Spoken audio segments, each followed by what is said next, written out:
to infinity and beyond. Everybody, it's Roger and James here from Infinity and Beyond, and in this episode we're going to be talking about Cars. Now, we've got the Cars free game coming out in June in the US, July in the UK. We're kind of wanting to look a little bit back on kind of Cars games, primarily.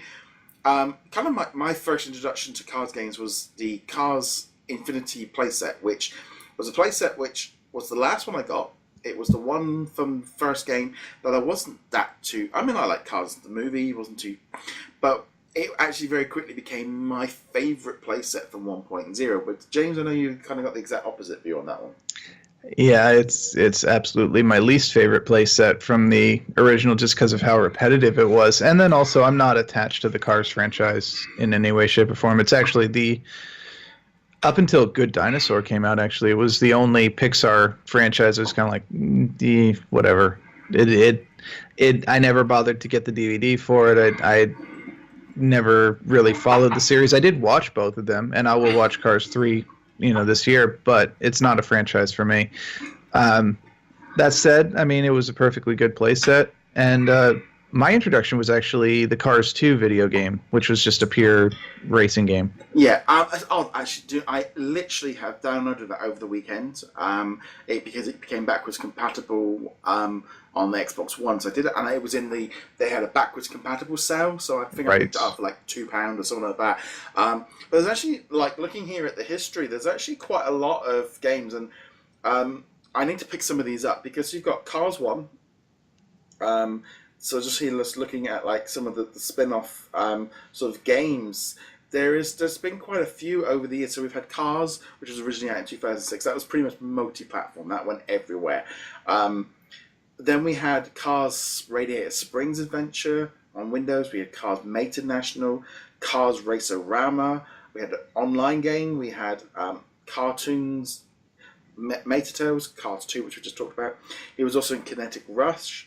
So there's actually been, there's been quite a lot of different games and stuff, and there's been a couple of the PlayStation 2 sort of 360 ones that I've been sort of wanting to play and stuff, and just in general, Cars is a good franchise from the point of view that it's a racing game, and it always kind of attracts that kind of thing with it. Yeah, I mean, this basically writes itself. It's Cars, the movies are about racing, the games are about racing. You can actually branch it off and do other stuff that's not just racing, although they tend to stick with the racing. I may not be a huge fan of the franchise, but there's no denying it is probably one of the most successful Pixar franchises behind maybe Toy Story. Yeah. The kids love this franchise. Yeah.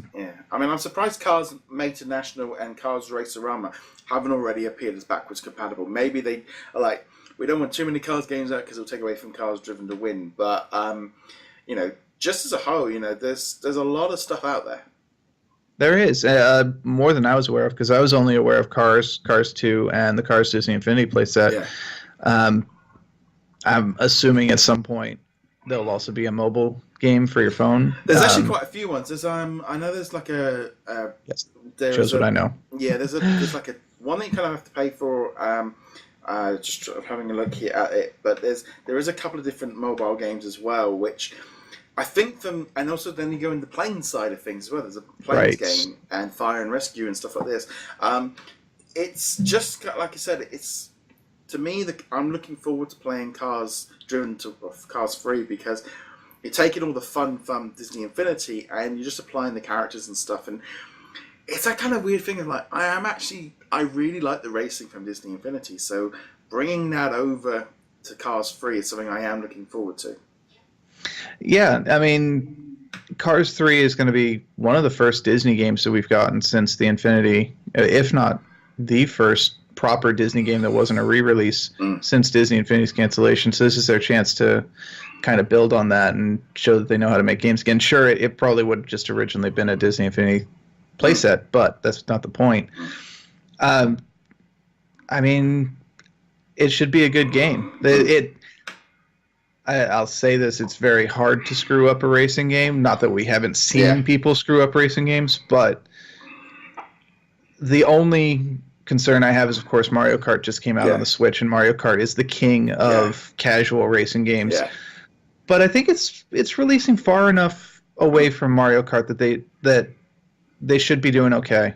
Yeah. So It's kind of interesting because there was a story, I think it was like on Kodaku or Polygon this week. It's like, oh, there's a Cars 3 game coming out next month, and they're still making licensed games, and it's like this like sneering down the thing of really, and it's like, this is, not every game can be, these are for, primarily aimed at kids, and I think there's that kind of thing of, generally, name presses have looked down on these kind of games as being, low end, low quality games that are just for kids, and I think that's fine from the adult's point of view. Then maybe if you're an adult game and you're just after some carts, probably Mario Kart is a better option for you than Cars 3, or even a Cars game as a whole. But for kids who love the franchises and stuff, this is a lot easier for them than trying to pick up Horizon or Gran Turismo. yeah, I mean, it's all about knowing your audience. Not every game's going to be a triple A game, and not every game needs to be, because if every game is a triple A game, to steal a Pixar quote from another franchise, then none of them are. Yeah. And there is definitely a tendency amongst game media to be like, nah, it's a licensed game. Yeah. It's Cars, which is also, if you look at the adult community, Yeah. Most adults tend to gravitate more towards my point of view on the franchise, which is like, I could just watch NASCAR and say, I don't watch NASCAR, but I think most adults would be like, I'd rather just watch NASCAR. And Cars is definitely a very kids franchise, but there's nothing wrong with that. No. I mean, I love Cars 3, also Cars 1, not so keen on Cars 2. I want to go see Cars 3.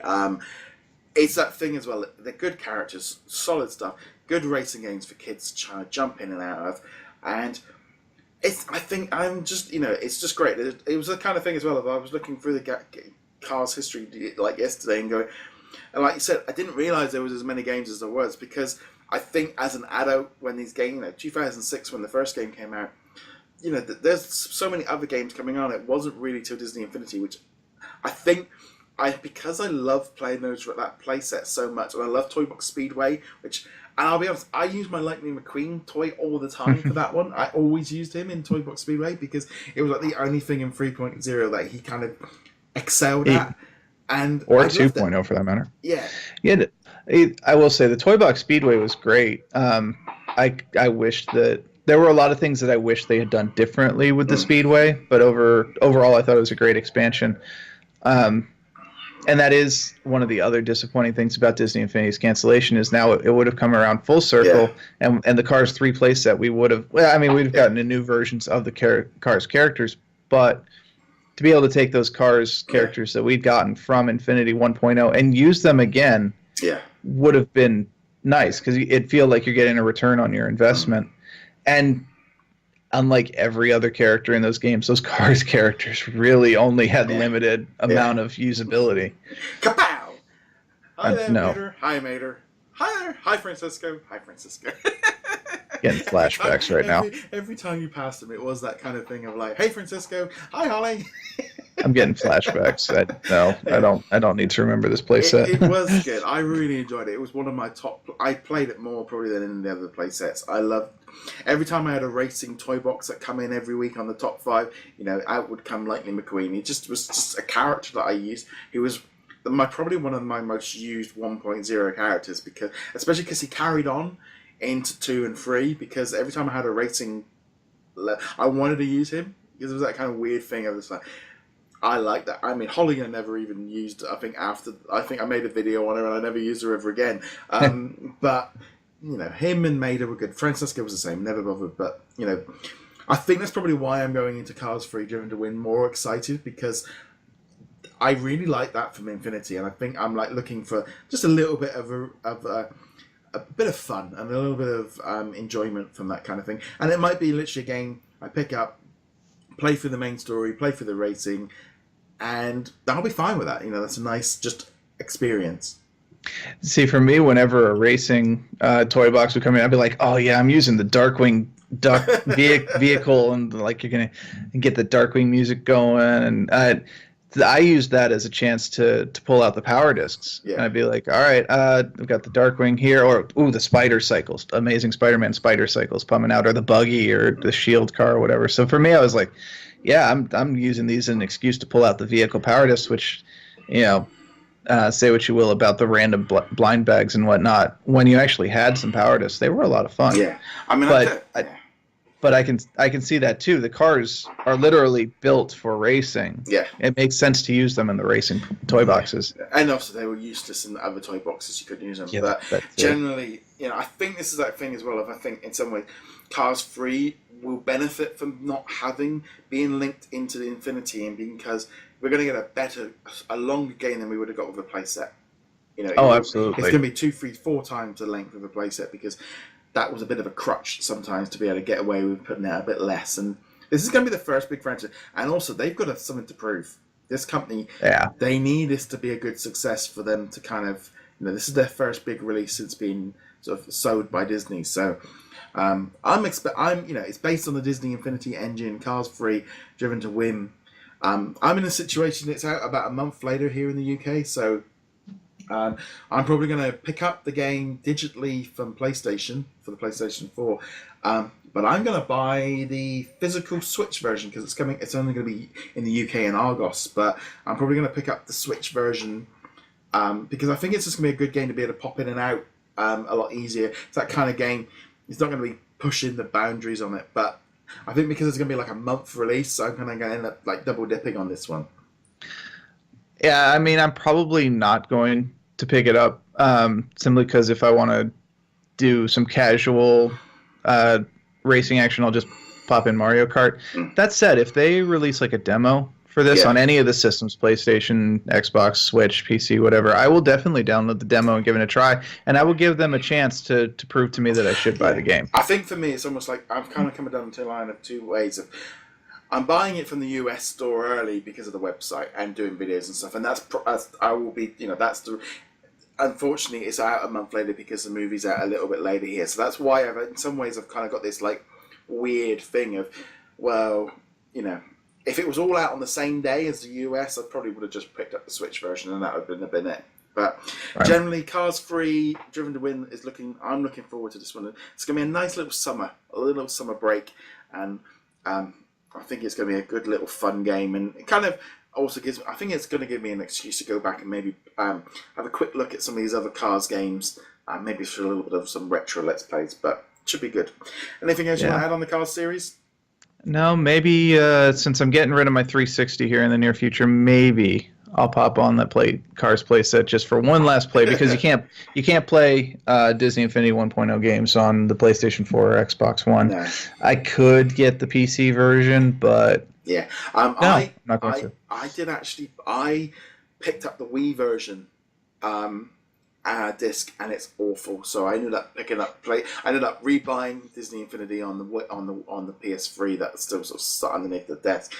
But yeah, I did actually end up realizing I bought I think I brought Infinity 1 4 times, but definitely good. Should be good. I'm really looking forward to seeing what we're going to happen with this one here. On that note, guys, thank you very much for watching. Be sure to hit that subscribe button to keep up the latest episodes on Infinity and beyond. Check us out over at DisKingdom.com. Find James over at HeroicLegacy.com, and we shall see you guys soon. Later.